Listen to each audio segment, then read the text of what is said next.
जो आपके साथ है वो कल नहीं भी हो सकता है, तो आप लोग कैसे हैंडल करते हो सर ये स्ट्रेस? सर आपने कभी टेररिस्ट से बात किया है क्या? लाइक उसका माइंडसेट क्या होता है कि ऐसा क्या है कि लोग जाके मासूम लोगों को मार रहे हैं?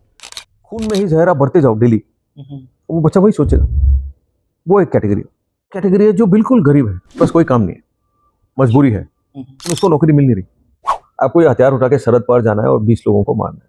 क्या बोलता है कि मैं यार जिंदा तो मैं पैसे नहीं दे पा रहा हूँ, मैं मर जाऊंगा तो कम से कम इनको 5-10 लाख रुपए मिल जाएंगे। वो बन के आता है टेररिस्ट। वो यहाँ आने के बाद ऐसे चक्रव्यूह में फंस जाता है जहां चाहते हुए भी वो अपना हथियार अप नहीं कर सकते, और वो फिर गोली चलाने लगता है अपने आप को बचाने के लिए, और करते करते करते करते वो पूरा टेररिस्ट बन जाता है। सर आप मुझसे सवाल करोगे कि साहब गरीबी को हटा दोगे क्या टेररिज्म चला जाएगा? 80% चला जाएगा। मेरे को यहाँ पर आने से पहले इतना स्ट्रेस हो रहा था कि रात में नींद ही नहीं आई कि मैं सर को इंटरव्यू करने वाला हूँ, कैसे होगा। वो एनजाइटी, वो स्ट्रेस बहुत था। तो आप लोग का जो लाइफ है वो तो लाइक वो जो स्ट्रेस है वो तो बहुत लाइफ थ्रेटनिंग होता है, और लाइक जो आपके साथ है वो कल नहीं भी हो सकता है, तो आप लोग कैसे हैंडल करते हो सर ये स्ट्रेस को? तो हम ये नहीं सोचते कि कल जो हमारे साथ है वो शायद कल नहीं हो सकता। एक वो हिस्सा है जो हम सोचते नहीं है कि कल को क्या हो सकता है, होने को तो वो सब जानते हैं, सब हो सकता है। दूसरा ये है कि हम सोचते हैं कि क्या हो सकता है ना? तो हम ये सोचते हैं कि कल को हम ऑपरेशन में जाएंगे, हो सकता है मेरे बंदे को गोली लग जाए, हो सकता है मुझे गोली लग जाए, हो सकता है हम दोनों को लग जाए। तो गोली कैसे कैसे लग सकता है? तो ये 7-10 तरीकों से लग सकता है हमें गोली। तो हम क्या करते हैं, वो 7-10 तरीकों को हम स्टॉप कर देते हैं। तो वो पॉसिबिलिटी को हम एलिमिनेट कर देते हैं। हाँ, कोई ऐसा पॉसिबिलिटी हो जाए जिसके बारे में हम सोच नहीं पाए, तो हादसा जरूर होगा साहब। So that is one thing. अब ये 7-10 तो हो गए, अब वो 11 से 15 वो जो पॉसिबिलिटीज है जिनके बारे में हमने सोचा ही नहीं है। तो क्यों नहीं सोचा? क्योंकि हमें इमेजिनेशन उतनी थी नहीं, या हमारी उतनी जानकारी थी नहीं, या हो सकता है हम में उतनी नॉलेज ही नहीं थी, या हो सकता है हमें इतनी तजुर्बा नहीं थी। तो हम क्या करते हैं, तजुर्बा खोजते हैं जो कहीं उसी सिचुएशन में जो कोई पुराना फौजी होगा जो 7-10 बार गया होगा, उसको बोलते हैं बाबा बता, बैठ के बता कि क्या क्या हो सकता है। तो वो 11 और 12 वो बता देगा।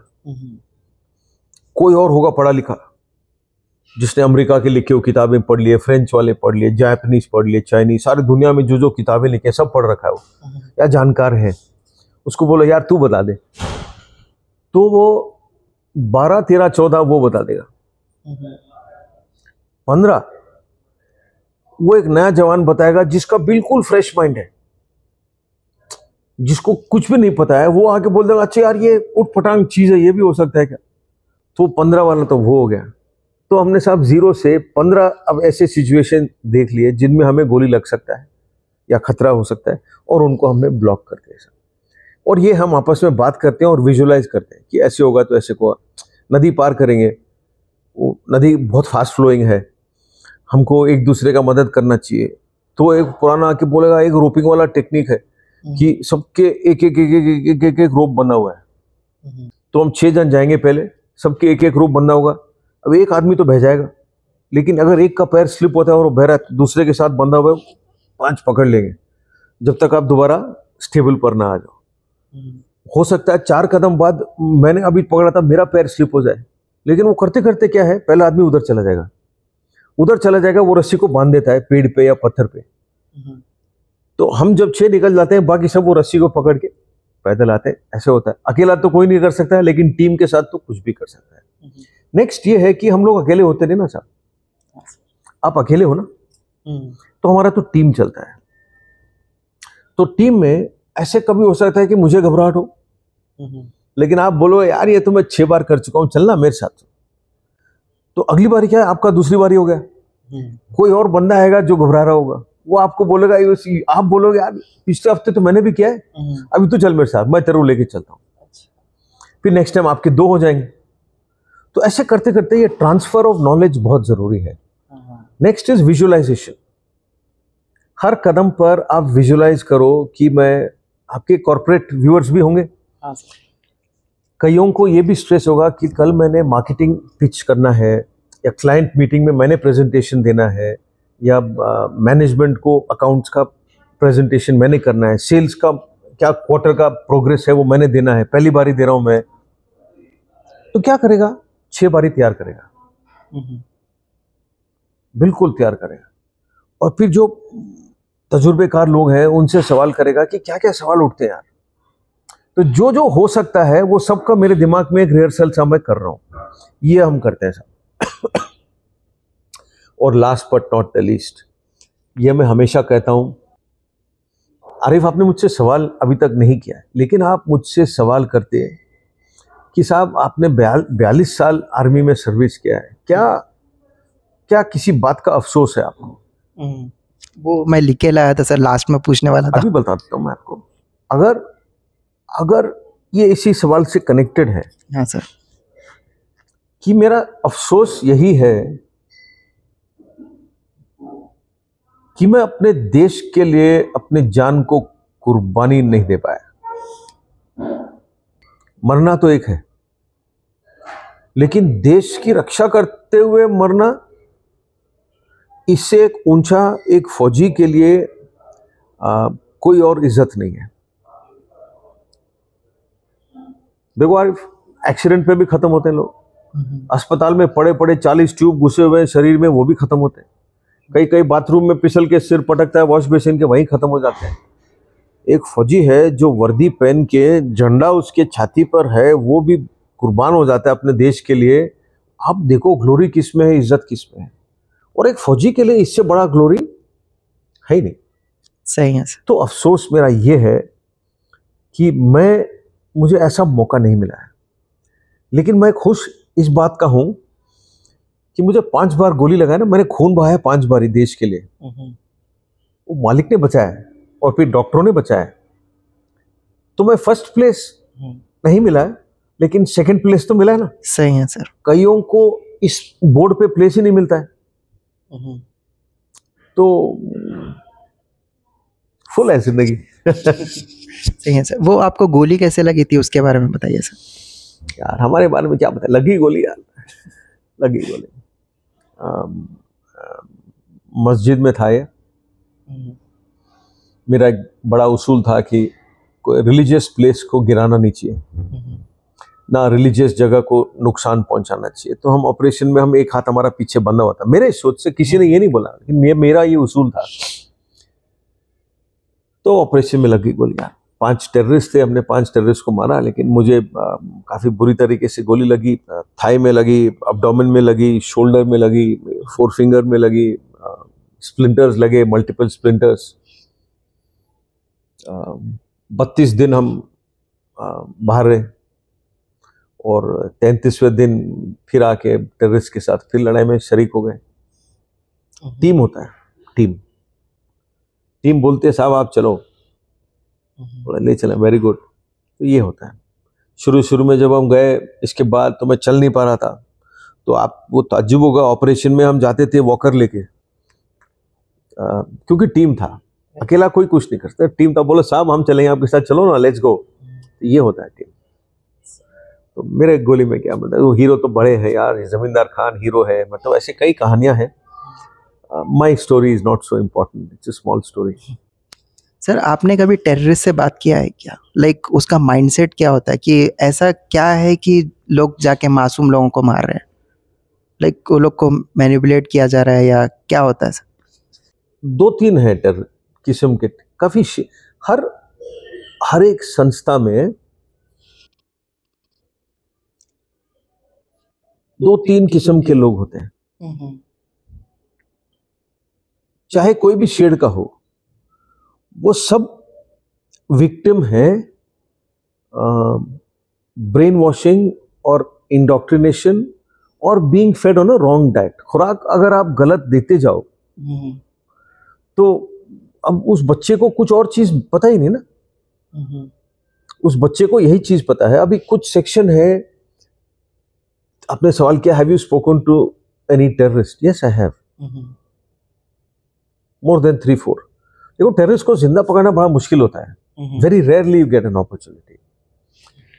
तो अभी जिसके हाथ में बंदूक ना हो, जो खुले बाजार में आपको मिल जाए और आप पहचान लो, तो उसको आप जिंदा लेते हो।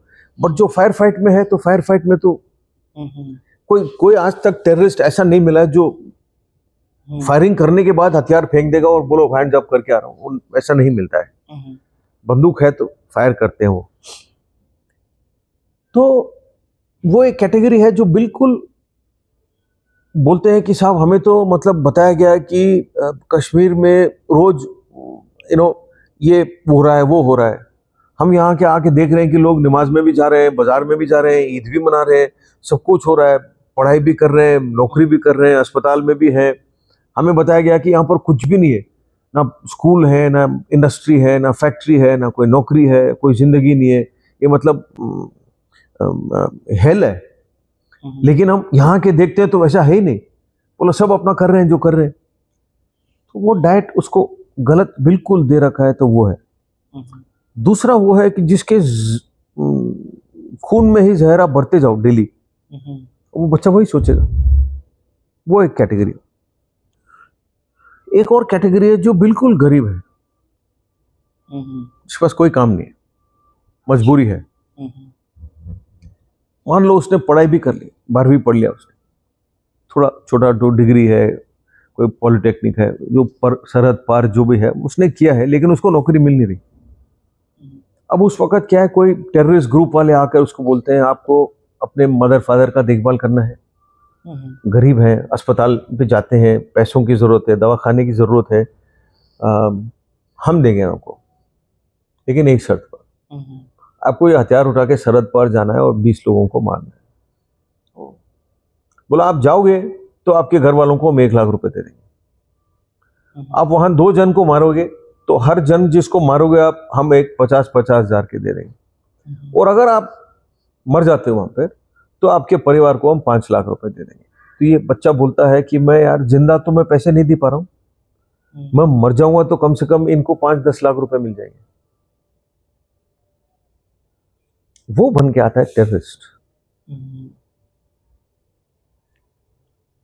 वो यहां आने के बाद ऐसे चक्रव्यूह में फंस जाता है जहां चाहते हुए भी वो अपना हथियार अप नहीं कर सकता है, और वो फिर गोली चलाने लगता है अपने आप को बचाने के लिए, और करते करते करते करते वो पूरा टेररिस्ट बन जाता है। तो अगर आप मुझसे सवाल करोगे कि साहब गरीबी को हटा दोगे क्या टेररिज्म चला जाएगा? 80% चला जाएगा।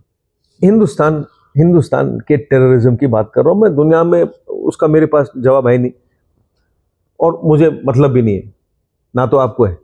हम हिंदुस्तान की बात कर रहे हैं, 80% चला जाएगा।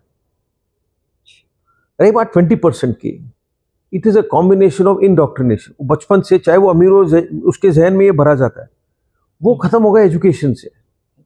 वो अगर उसको ये भी पता चले कि यार ऐसा नहीं है, ऐसा है, it's a free country, it's a secular country, किसको कहां पर अपना रिलीजियस प्रैक्टिस करने में कोई पाबंदी है? Free country. आज तक मुझे किसी ने नहीं रोका मस्जिद में, मैंने किसी को रोकते हुए नहीं देखा मंदिर में। हमारे फौज में तो हम तो मंदिर भी नहीं बोलते, हम तो सर्व धर्म स्थल बोलते हैं। एक बिल्डिंग होता है जिसमें हम ईद पे जाके नमाज भी अदा करते हैं, फिर वो पंडित जी वहां पर वो दशहरा का पूजा भी करते हैं, वो पादरी आकर के हैप्पी क्रिसमस भी वहीं करता है, गुरु गोविंद जी का बर्थडे होता है तो वो भी वहीं पर होता है, लंगर भी वहीं लगता है, सब कुछ है। क्या बात है। तो terrorist is a common man Arif, पैदाइशी कोई टेररिस्ट नहीं है। टेररिस्ट को हम बनाते हैं, हम मतलब इंसान बनाता है, पैदाइशी कोई टेररिस्ट है नहीं दुनिया में। ये बात तो दुनिया के लिए सच है, पैदाइशी कोई टेररिस्ट नहीं। So how do you balance duty and family?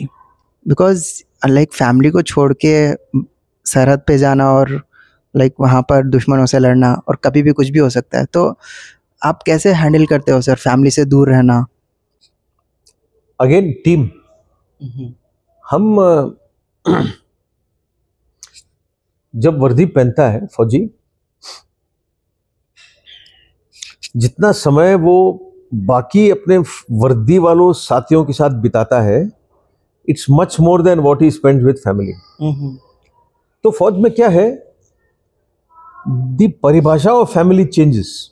अब आपने फैमिली बोला है, which mean mother, father, wife, brother, sister, son, daughter, ये फैमिली हुआ। हमारा बहुत बड़ा फैमिली है। हमारे साथ जो 1000 जवान है वो फैमिली है। वाइफ भी है, उसके वाइफ भी है। यही तो लीडरशिप है। अभी मैं जाके जो बड़े बड़े कंपनियों में बात करता हूं तो उनको यही बोलता हूं कि आपके टीम में यार 12 लोग हैं, क्या आप 12 लोगों के बारे में जानते हो? छोटी सी बात है। आपके ऑफिस में जो आपके एग्जीक्यूटिव असिस्टेंट हैं या आपके पीए हैं, जानते हो कि वो कहाँ रहती है? आप तो बड़े कार में आते हो, ऑफिस में ड्राइवर लेके आता है आपको, आपको नहीं जानते हो वो कैसे आती है, मेट्रो से आती है कि बस से आती है कि लोकल ट्रेन से आती है, स्कूटी पे आती है या खुद का कार चला के लाती है। आपको तो ठीक है, आपको कैबिन में लंच टेबल है, कोई लंच सजाता है और आपको बोलता है कि साहब आपका लंच लग गया है, वो कहाँ खाती है खाना?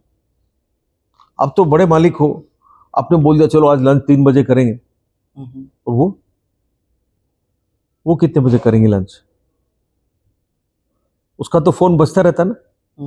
वो तो कभी बोल नहीं सकती है कि मैं लंच कर रही हूँ, कि दूसरा एमडी का फोन आ जाए बगल वाले कंपनी का, ही और शी उसको ये नहीं बोल सकते ना कि मैं लंच कर रही हूँ, मैं बाद में करूंगी phone. She has to take the call, चाहे वो खाना खा भी रही हो।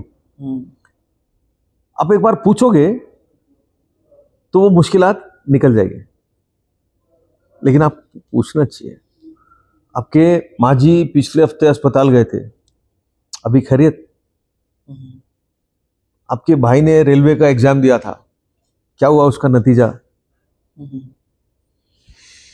आपको ख्वाहिश है एक मास्टर का डिग्री करने का, एमए का डिग्री करने का, तो कल से आप हर रोज 4 बजे के बाद अपने डेस्क पर मत बैठिए, फोन मुझे डायरेक्ट कर दीजिए। आप कोने में बैठ के अपना पढ़ाई करिए 1 घंटा, 4 से 5 करके तो देखो आप। फिर ये परिवार का जो परिभाषा है चेंज हो जाएगा। हाँ, क्या मुश्किल है घर से अलग रहना? डेफिनेटली मुश्किल है, इसीलिए तो फौजी इमोशन पे चलता है।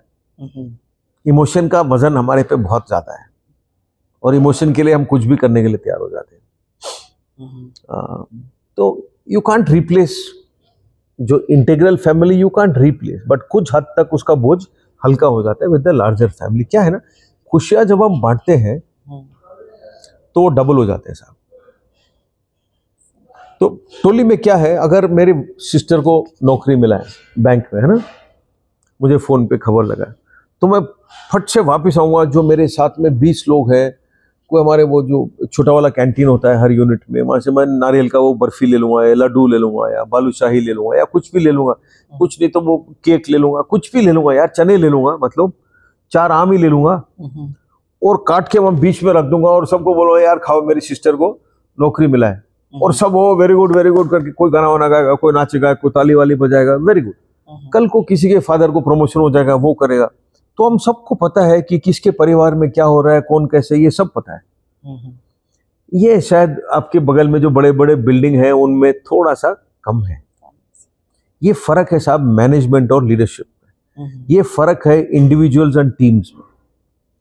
तो ये जो टीम का जो बॉन्डिंग है, ये वो चीज है जो नजर नहीं आता है, और ये आसान करता है मुझे घर से बाहर रखने का।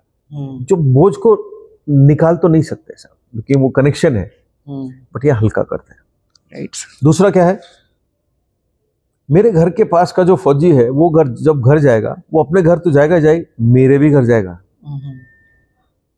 ये मैजिक है। तो ये चीजें, तो वो कहानी सुनाएगा कुछ, अच्छा वो मशरूफ है, वो कंपटीशन में जा रहा है, वो जबरदस्त काम कर रहा है, हम रोज ही मिलते हैं माजी, वो बड़ा शौक है आजकल वो जिम में कुछ ना कुछ बोलेगा, तो वो भी देखेंगे कि उनके दिमाग में कुछ पिक्चर आएगा। तो अगली बार जब हम जाएंगे छुट्टी, हम भी उसके घर जाएंगे। मैं आपको एक मिसाल देता हूँ साहब। हाँ सर। मेरे एक साथी ऑफिसर थे जिन्होंने मेरे साथ सर्विस किया है।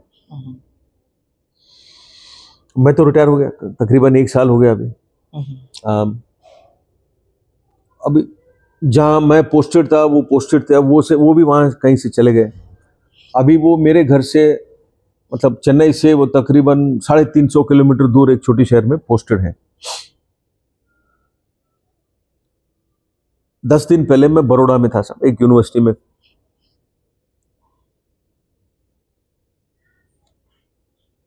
वो अफसर साहब घर आए हमारे और मेरी वाइफ को मिलके गए हैं वो, और अपने घर से 2 आम लेके आए। नॉर्मल आम जो घर पे उगता है पेड़ पे आम, उसके घर पे उगे थे, वो आम लेके आए और दिया। मैडम बोला मैम कैसे हो आप, सर कैसे हैं। और उसको पता था कि मैं नहीं हूं, लेकिन वो फिर भी घर गया। और मैं रिटायर हो चुका हूं, मैं उसको अभी कोई कुछ दे नहीं सकता हूं, उसको मेरे घर पे आने का कोई फायदा नहीं, कुछ भी नहीं है। ये क्या है आप बताओ। ये रिश्ता है साहब, ये ह्यूमन इमोशंस पे चलता है ये फौज। कई लोग मेरे से पूछते हैं साहब आप फौज में सैलरी कितना है।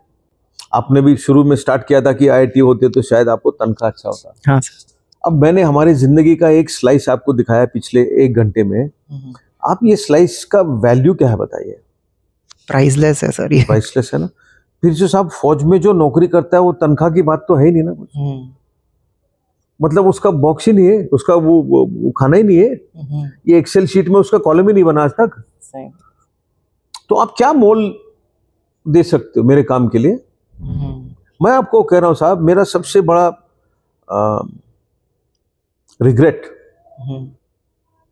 जो ख्वाहिश पूरा नहीं हो पाया, जो इच्छा रह गया है, वो ये है कि मैं अपने देश के लिए, देश की रक्षा में बलिदान नहीं हो पाया हूं। उसका आप क्या वैल्यू देंगे मुझे। अब वो जो चीज अनमोल है उसको आप सैलरी में क्या आप मेजर कर सकते हो साहब, नहीं कर सकते आप। So that is what makes it easier साहब। हम नौकरी नहीं कर रहे साहब, हम देश की सेवा कर रहे हैं। तो सोचते हम वैसे।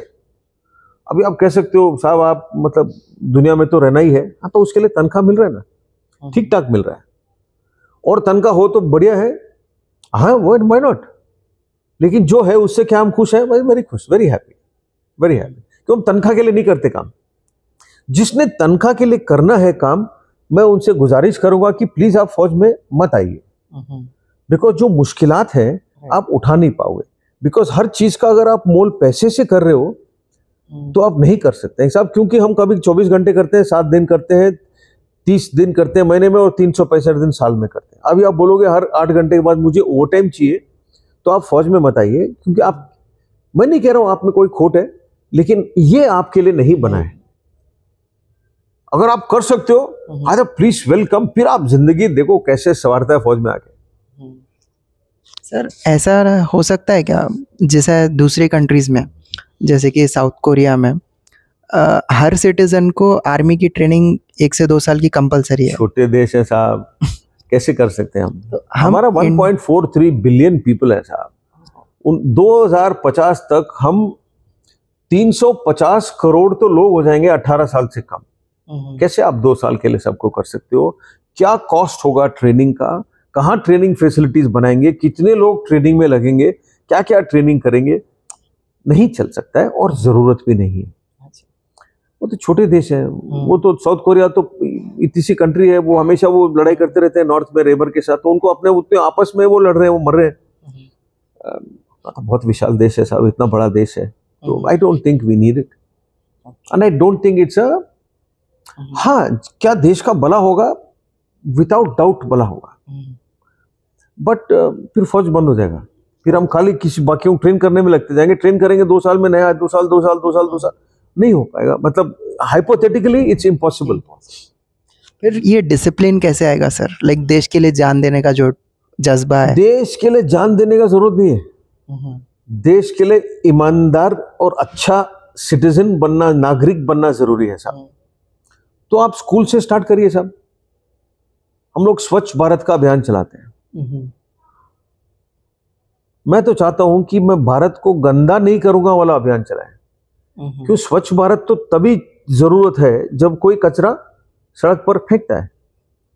अगर आप 1 हफ्ते के लिए ये एहसास करो, इमेजिन करो, आप कल्पना करो कि एक हफ्ता हम हैदराबाद में बैठे साहब, एक हफ्ता हैदराबाद में कोई भी घर के बाहर सड़क पर कोई कचरा नहीं डालेगा। ऑर्गेनिक वेस्ट हो, प्लास्टिक वेस्ट हो, पेपर वेस्ट हो, लेदर वेस्ट हो, ग्लास वेस्ट हो, कोई भी नहीं डालेगा। 1 वीक ओनली। आप देखो साहब, स्पेस से अपना सिटी नजर आएगा। एक हफ्ते के अंदर 50 लाख और पेड़ आ जाएंगे स्टार्टिंग। एक हफ्ते के अंदर अपने नदियों में, तालाबों में जो पानी है वो 3 इंच बढ़ जाएगा। Only 1 week. अपने म्युनिसिपालिटी लोग पागल हो जाएंगे, उनको काम नहीं मिलता। Then you can use them for other purposes, कि आप अपने सिटी को सजाओ, खूबसूरत बनाओ। ये पौधे हैं, इनमें फूल आने चाहिए। वो आपके डाले हुए कचरे को वो करते रहेंगे साफ, तो आप डालते रहोगे, वो साफ करते रहेंगे। स्वच्छ भारत नहीं बन सकता है। स्वच्छ तब बनेगा जब आप कचरा डालो ही मत। ये कहां से आएगा साहब? स्कूल से। पढ़ाई करते रहो, करते रहो, करते रहो, करते रहो, करते रहो, करते रहो, आएगा, धीरे धीरे आएगा। हमको भरोसा नहीं टूटना चाहिए साहब। हैंड्स अप नहीं करनी चाहिए यार, हम तो हार गए बस। अबे हारता कौन है यार? आप जब हारोगे, लाइफ में एक ही बार हार सकते हो आप, जब सांसें बंद हो जाएंगी। तब तक आप जीतते रहो, उसके बाद तो कुछ नहीं कर सकते, वो तो मालिक की मर्जी है। सर, आपको कैसा लगता है जब आप ऑनलाइन या फिर ऑफलाइन ऐसे देखते हो लोगों को कास्ट या रिलीजन के बेसिस पे या फिर लैंग्वेज के लिए लड़ते हुए? क्योंकि लाइक बॉर्डर पे आप इतने टाइम तक सर्व करके आए हो, तो आपको कैसा फील होता है? साहब देखो, फिर वही बात, जो लड़ते हैं इनमें और जो टेररिस्ट हैं उनमें कोई फर्क नहीं है। मैंने बोला था टेररिस्ट कैसे बनता है, उसके जहन में किसी ने कुछ जहर भरा है। अब जो ये लड़ रहा है, इसके भी जहन में किसी ना किसी ने भरा है ना, जात का, रंग का, साइज का, पोशाक का, खाने का, रहने का, प्रेयर करने के फॉर्म का, हर चीज पर किसी ना किसी को साला प्रॉब्लम है, क्योंकि भरा जाता है। अभी सच तो यह है कि शुरुआत में जब इंसान आया था तो सारे बराबर थे। तो ये they are all products of the system. खराब लगता है, और I don't think it's anybody's fault. I think जो भी लड़ता है ना इन चीजों के लिए, उसको अगर आप बैठ के समझाओ और एक्सपोजर दो तो उनका व्यू हो जाता है चेंज। प्रॉब्लम यह है कि उनको वो एक्सपोजर मिलता ही नहीं है। उनको ऐसे माहौल में रखा जाता है कि वो बार बार वही, उसको कहीं ले जाओ और दिखाओ, तो फिर बोलो यार कहाँ चला गया दुनिया, हम लोग यहीं लड़ रहे हैं यार, यहीं लड़ रहे हैं। और सच तो यही है कि आपके भी सांसें मालिक ने गिनती के दे रखे हैं। सच तो यही है साहब कि आज से तकरीबन 80 साल बाद, ज्यादा नहीं, ओनली 80 ईयर्स, 80 साल के अंदर तकरीबन 7 बिलियन इंसान खत्म हो जाएंगे। आज के तारीख पर दुनिया का पॉपुलेशन तकरीबन 7 बिलियन है साहब। आज के तारीख पर जो पैदा होकर जिंदा हैं तकरीबन 80 साल में सब खत्म हो लेंगे। अब किस बात के लिए लड़ रहे हो यार? क्या कर लड़ रहे हो आप? 80 साल पहले कुछ और था, 80 साल बाद कुछ और होता। अगर आपको लड़ना है तो लड़ो साला ऐसा चीज के लिए जिससे किसी को फायदा हो जाए, किसी का भला हो, कोई याद करे आपको, कोई 2 बातें बोले कि क्या लड़के गया, चेंज कर गया यार, मानना पड़ेगा। आखिर तो साहब मैं मेरा सलाह एक्चुअली सबको यही है कि हर एक को ना किसी कब्रिस्तान या शमशान घाट पे हफ्ते में 1 बार जानी चाहिए। जाकर के देखो, कल तक वो भी लड़ रहे थे ना, पैसा इकट्ठा कर रहे थे, कौन ले गया पैसा? कौन बड़े बिल्डिंग ले गया, कौन संपत्ति ले गया, कौन नाम रह जाता है साहब। अगर आपने वो वक्त जो जिंदगी में बिताया है उसको आपने इस्तेमाल किया है अच्छे काम के लिए तो नाम रहेगा आपका। नहीं तो लोग कहेगा गलीज साला अच्छा वो मर गया। कुछ तो बोलेंगे, या तो वो बोलेंगे या तो ये बोलेंगे। अब आपने फैसला करना है आप क्या बुलवाना चाहते हो आपके बारे में। तो हम लोग साहब बहुत छोटे हैं। जब आप देखो ये दुनिया को देखो, we are all very small and insignificant. अपने आप को, अपने बारे में इतना बड़ा इमेज होना ही गलत है. कितने महाराजे आए साहब, कितने एम्परर्स आए, कितने खलीफे आए, कितने मतलब वो कितने बड़े बड़े लोग आए, सारे गए ना साहब. वो सब जाएगा. नहीं जाने वाला तो आज तक आए नहीं ना. अगर आया है तो मैं तो नहीं मिला हूँ. अब शायद आप मिले होंगे. नहीं मैं कह रहा हूँ शायद आपके व्यूअर्स किसी ने मिला हो. नहीं मिला हो तो फिर मेरे को भी बताना प्लीज, मैं भी मिलना चाहूंगा उनसे. सब आएगा जाएगा. यही एक सच है कि जो आया है वो जाएगा. वो बीच वाला आप किचपिच करना चाहते हो बाकियों के साथ, या फिर हंस के रहना चाहते हो, वो चॉइस आपके पास है. ये मैं कोई गुरु नहीं हूं, लेकिन ये जिंदगी को आसान करने का एक सिंपल तरीका है. सर ऐसे कौन से मिथ्स है अबाउट आर्मी जो कॉमन सिविलियंस को है? कि सारे फौजी शराब पीते हैं, पहली बात. फिर सारे फौजियों को ऐसा मुच्छे होनी चाहिए. फिर वो गुस्से में सबसे बात करते हैं हर टाइम. फिर वो बहुत कड़क रहते हैं. इंसान है यार. फौजी आपके चाचा जी भी हैं, आपके भाई भी हैं, आपके वालिद साहब भी हैं, आपके वाइफ भी हैं, आज के लेडीज भी हैं आर्मी में. फौज में अलग अलग रूप हैं यार, अलग अलग रोल हैं, अलग अलग लोग हैं. और आखिर वो वर्दी जब उतार देता है तो इंसान ही है ना.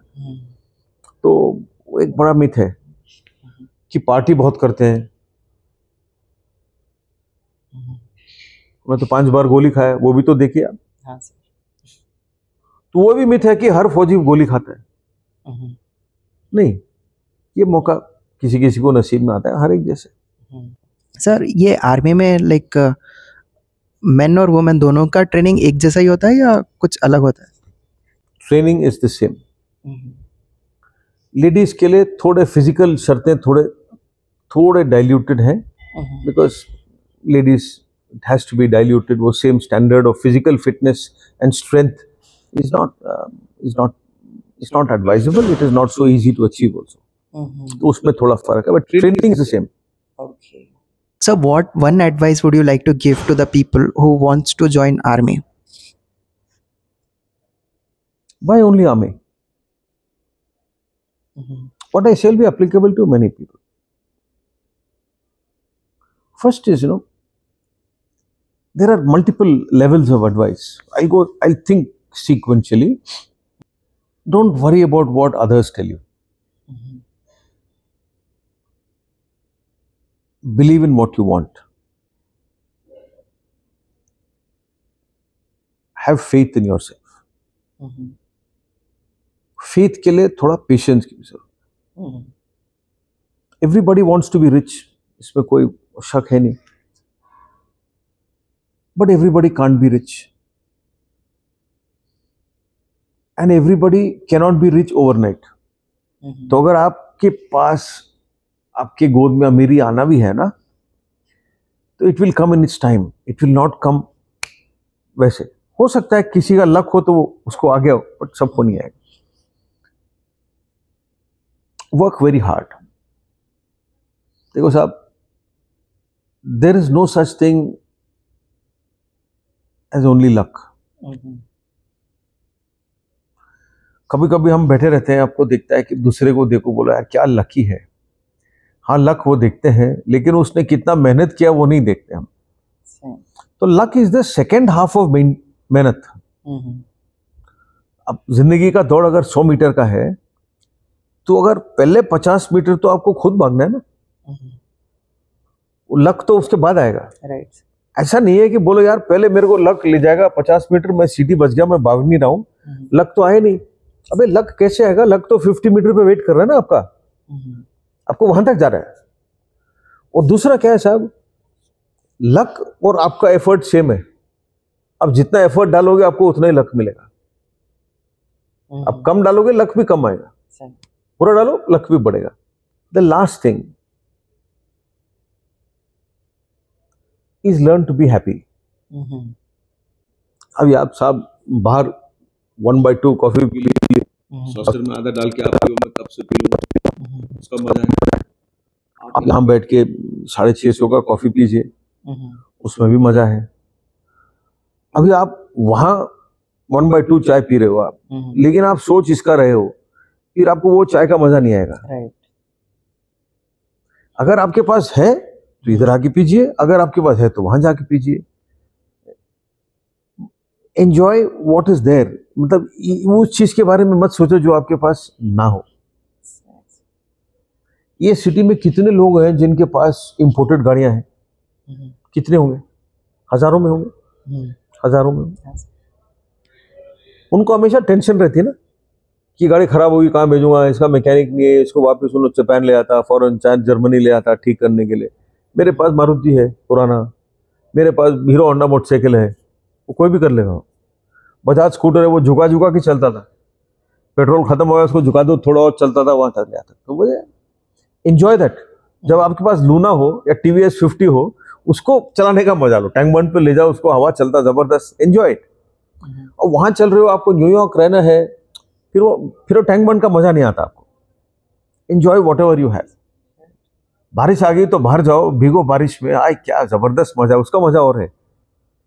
सड़क पे सीताफल बेचते खाओ, मूंगफली बेचते खाओ, मक्का बूटा बेचते खाओ। Enjoy the small pleasures. कहीं फूल दिख गया आपको सड़क पे तो रोक के उसको स्मेल करो, क्या खुशबू आता है उसका। एंजॉय इट, ये मालिक ने बनाया है। बारिश में सारे, अभी बाहर देखिए आप, बारिश, कल रात की बारिश से सारे पत्ते धुले हुए, कितना खूबसूरत हरा है। वो अब देखोगे भी नहीं, फिर फायदा क्या है। भगवान ने इतना जबरदस्त पेंटिंग बना रखा है, उसको देखो ना, ताली बजाओ उनसे, क्या बात है। Enjoying it, this makes life easy to live. 5-6 चीजें हो गई। Now whether you are in the फौज और इन corporate life, these are the simple lessons of being a happy person and a successful one also, because I said keep working hard. जब नौकरी की बारी आप 100% दीजिए, जब परिवार की बारी आप 100% दीजिए, जब आपके दोस्तों के साथ मजा करने की बारी वहां भी 100% दीजिए। आपको पिक्चर देखने का शौक है, जाके देखिए पिक्चर साहब। आपको गजल कवाली इवनिंग में जाना है, जाइए। आपको खाली बैठ करके आसमान को देखना है कि बारिश हो रहा है, कितना खूबसूरत है, करिए, फ्री है वो। So that's how life must be led, very simply. A small recipe of success and happiness. So what is the difference between the training of army and police? Huge difference. Different jobs. Police is a policing job. A policeman is not required to fire a weapon. Policemen are not trained to work in large groups. It's not their job. Policing is a community function. जितना policeman आवाम के साथ, community के साथ मिला हुआ है, उतना easy उसका काम है। अगर पुलिस वाला डंडा और AK-47 लेके वहां खड़ा है सड़क के बीच में, he becomes unapproachable to the local public. Right. That is the day he fails as a policeman. बच्चों को, पुलिस वालों को देख कर घबराहट नहीं होनी चाहिए, लगना चाहिए कि मेरा बंदा है, मेरे लिए खड़ा है बाहर। जब पुलिस को देख के आपके दिल में घबराहट होता है, that means that policeman has failed.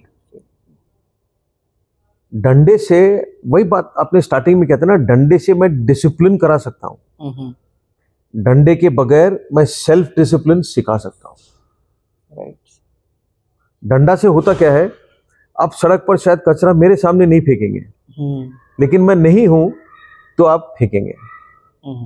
लेकिन मैं वही पुलिसमैन आपको बोलता है कि सर आपने फेंक दिया, उसको प्लीज उठाइए, बैग में रखिए, कचरे के डब्बा में डालिए जाके, या फिर घर ले जाइए अपने सेंट्रल कचरे में डाल लीजिए। आप उठाएंगे, तीसरी बारी बगैर पुलिस वाले के भी आप वो नहीं डालेंगे। That is the difference for police and army. Army job is to defend the country, it is not even remotely related. It is like saying a carpenter और एक कार्डियोथोरेसिक सर्जन के ट्रेनिंग में क्या सिमिलरिटीज हैं। Job अलग है साहब, job अलग है। कौन सा इजी है, कौन सा डिफिकल्ट है, ये मुझे नहीं मालूम। दोनों ही डिफिकल्ट है, इजी दोनों नहीं है। देश सेवा भी दोनों है, पेट्रियोटिज्म दोनों को चाहिए, मेहनत दोनों को चाहिए, हार्डवर्क दोनों को चाहिए, इंटेग्रिटी दोनों को चाहिए, बाकी सब क्वालिटी सेम चाहिए, but the requirements of the job are different. But huge respect to policemen also, huge respect to सब doctors also, nurses also, teachers also. सब देखो, देश सब है, ऐसा नहीं है कि खाली मैंने वर्दी में, मैंने फौज में नौकरी किया है 43 ईयर्स, तो मैं बना रहा हूँ देश, आप नहीं बना रहे हो, आप भी बना रहे हो देश। जो ये होटल में सब सर्विस करते हैं वो भी देश बनाते हैं साहब। हर कोई जो अपने देश में है, जो भी कर रहा है वो देश बना रहा है, अपने तरीके से देश बना रहा है, सारे ही जरूरी हैं। So that is my closing comment. I think that सब बना रहे हैं, आपके व्यूअर जितने हैं सब देश बना रहे हैं, और भरोसा रखिए। और मैं आई एम 100% सर्टन, जितना हिंदुस्तान में फर्क आया है पिछले 20, 25, 30 सालों में, अभी जो आप लोग यंग लोग हो, आप लोग फर्क लाओगे अगले 15 साल में। अब देखना हिंदुस्तान कहां से कहां जाता है। अभी तो टाइम है। और ये वो जो अभी तक फर्स्ट सेकंड गियर में चल रहे थे, अभी तो गाड़ी फोर्थ गियर में आया है। तो आप हिस्सा लीजिए फोर्थ गियर में, फोर्थ से फिफ्थ में जाना हमने ना, फिर वो हाइपरसोनिक स्पीड में जाना है। आप लोग करेंगे, and it will come with what ever you do. आप पुलिस में हो, बिजनेसमैन हो, टीचर हो, नर्स हो, डॉक्टर हो, डेंटिस्ट हो, फौजी हो, कुछ भी हो, रॉकेट साइंटिस्ट हो, IT प्रोफेशनल हो, आप सब मदद करेंगे देश का, क्योंकि हमें सब चाहिए साहब। I think that's my closing comment. Thank you so much sir for coming on my podcast. Like I am speechless. आपने जो अपनी नॉलेज और जो एक्सपीरियंस हमारे साथ शेयर किया है वो वो प्राइसलेस है।